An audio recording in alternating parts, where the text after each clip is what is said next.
Hi, everyone. Welcome to Mama Wears Athleisure. I am your host, Mariela de Santiago, a first-time mom.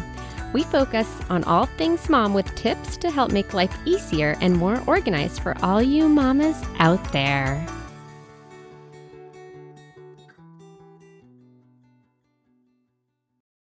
Hi, everyone. Today I am here with Leslee, who's a registered dietitian, and we're going to talk about gestational diabetes.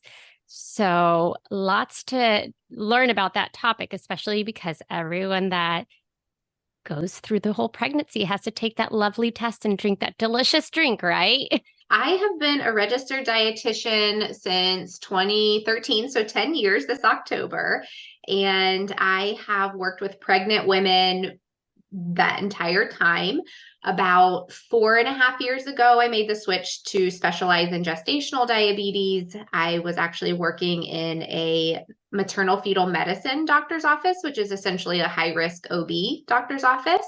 And I was 99% of the time seeing gestational diabetic women and counseling them on their diet for better blood sugars. And then I realized if this information is really hitting home here in Dayton, Ohio, and I see that women are not being really fully supported in the way that I think they should be with this diagnosis, then I bet I would venture to guess that people all over the country, all over the world are needing that same information. And so I started my own business. It just happened to hit same time as COVID. It was really just a great thing because a lot of women weren't being seen in the office at that time. So now I run a coaching program, and I have some little mini courses for postpartum, like what to do after pregnancy if you've had gestational diabetes, but want to fully support women on that journey with blood sugars during pregnancy. I love that. I feel like it's a common trend where a lot of the guests that I have kind of developed their business and it really grew during the pandemic, which is amazing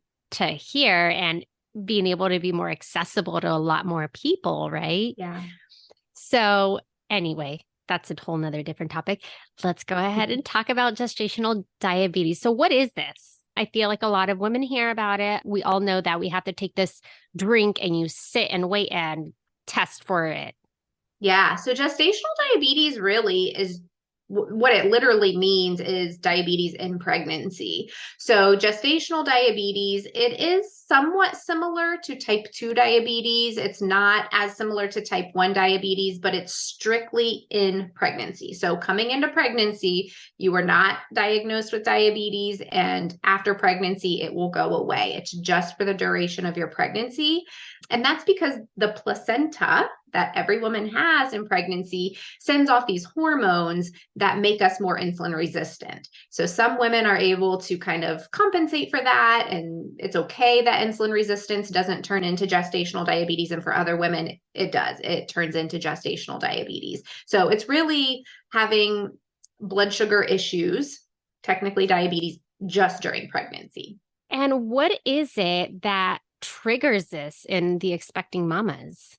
So there are some risk factors. Now, it's still being researched. Some doctors are still saying, well, it's kind of unknown because there are risk factors. But having risk factors doesn't automatically mean you'll be diagnosed. And some women that I coach and counsel have no risk factors at all and end up with the diagnosis. So simply having a placenta puts you at risk, and everyone has a placenta in pregnancy. So just being pregnant in and of itself puts you at risk to develop gestational diabetes. Now, some other risk factors that increase your probability of developing gestational diabetes would be age. So over the age of 35, our insulin resistance becomes stronger as we age. Race. So some race and ethnicities have a higher probability of developing gestational diabetes.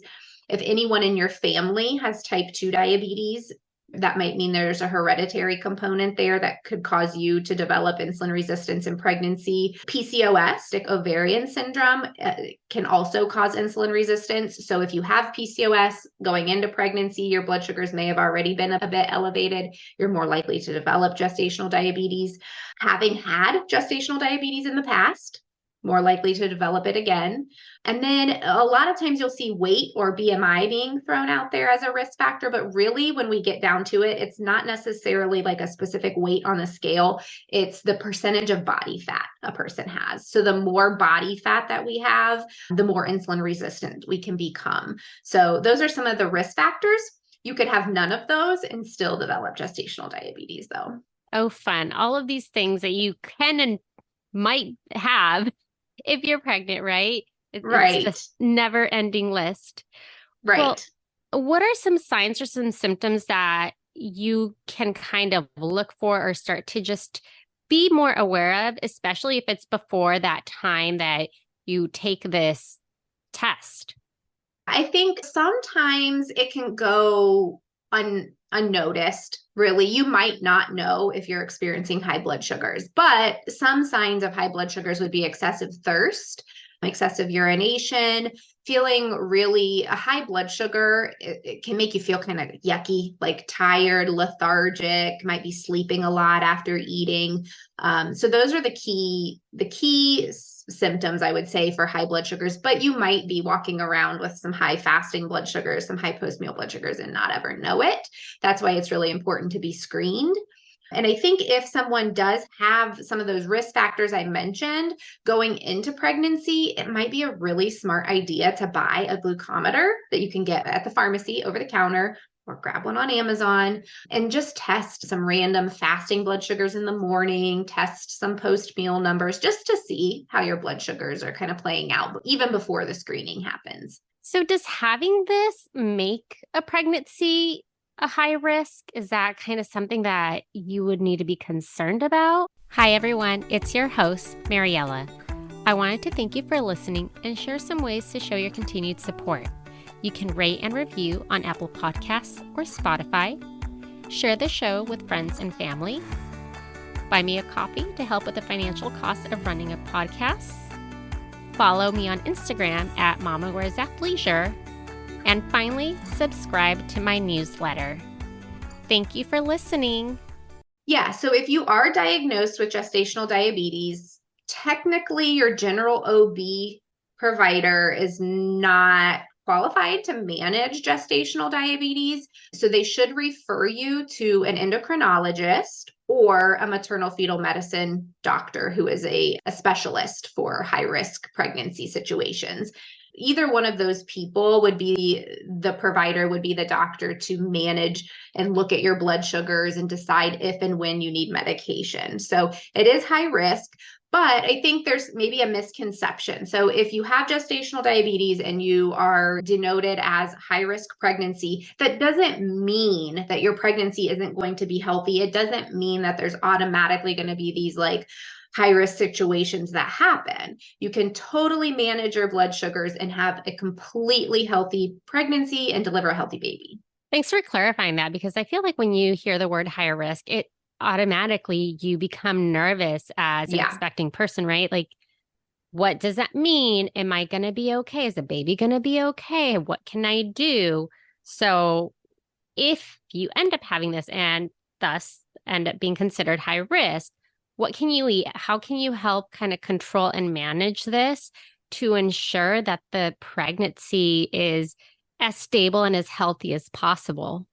Yeah, I think the high risk label is scary, but we do want to just make sure if you have, and I hate the word failed, but if you didn't pass those screening tests and it showed some insulin resistance happening there, you do want to go to see a provider more frequently to make sure that baby is growing and developing properly. So some things that you can do, my number one tip would be eat in a balanced way. I think kind of like the knee-jerk reaction with the diagnosis is to eliminate all types of carbohydrates, like just take all the carbohydrates out of someone's diet. But really, that can backfire for blood sugars in pregnancy. So my recommendation for the way that you should eat is just in a balanced way, balance with portion, balance with carb, protein, fat, and fiber. And that really truly is the best way to manage blood sugars. I would hope that providers would talk about it like at that first prenatal appointment. Like this is something that could happen in pregnancy with management. Everything can totally work out and everything, baby can be great afterwards. Instead, it's something that's like kind of the fear of the unknown. We don't talk about it early on until you have to take that screening. Then it's really scary because you're high risk. You have to go see another doctor. And typically, most providers are going to tell you all the negative things and bad things that can happen, which it is important to talk to women about what can happen if it's not controlled. But I think in that same sentiment needs to be explained that you can actually have a completely healthy pregnancy with this diagnosis too. Thank you for that. And do you have any other tips, suggestions, or recommendations for any mamas that are dealing with this? Like anything that even has to do with also fitness, does that kind of help them out? So movement absolutely helps to lower blood sugars. I recommend moving in some way. It doesn't have to be like an hour workout class. It can just be a casual walk. It can be moving around the house after you've eaten a meal or a snack. I think that's really important. I would say have grace with yourself. Be nice to yourself. You're learning something new. This is a lot of pressure, a lot of overwhelm with the diagnosis. So just remember to give yourself those positive affirmations like, I'm doing a good job, I'm doing my best. Definitely find help. So hopefully your provider will send you to a registered dietitian to get that nutrition help that you need. If not, seek it out. Go find somebody, whether it's myself or someone else, but really having a nutritionist there that you can ask questions of, who can give you guidance with food and look at you as a specific person with a unique daily lifestyle and diet is really helpful. And then again, too, like I've said before, but just remember you can have a healthy baby with gestational diabetes. Thank you. I appreciate you taking time to share all of this and to talk about something that I don't think that is very common to really talk about. You just kind of hear about it. And then if you have it, then you have to go through all of these like, oh my gosh, what do I do? What am I doing wrong? So it's nice to know that it's really not really something that you can fully control, right? Like you might have it, you might not, just kind of like a luck of the draw, I guess. I don't know.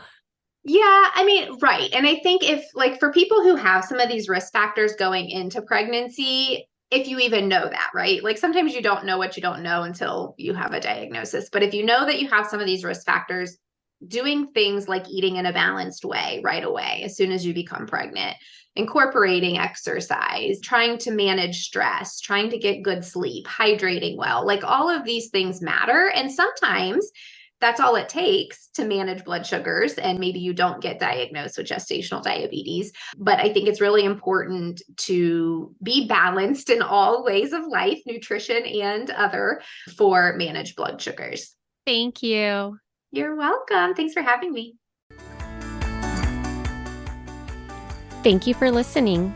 Tune in next week for our next episode. You can find us on Instagram for more updates and tips. Be sure to subscribe wherever you listen to your podcasts and give us a review if you like us.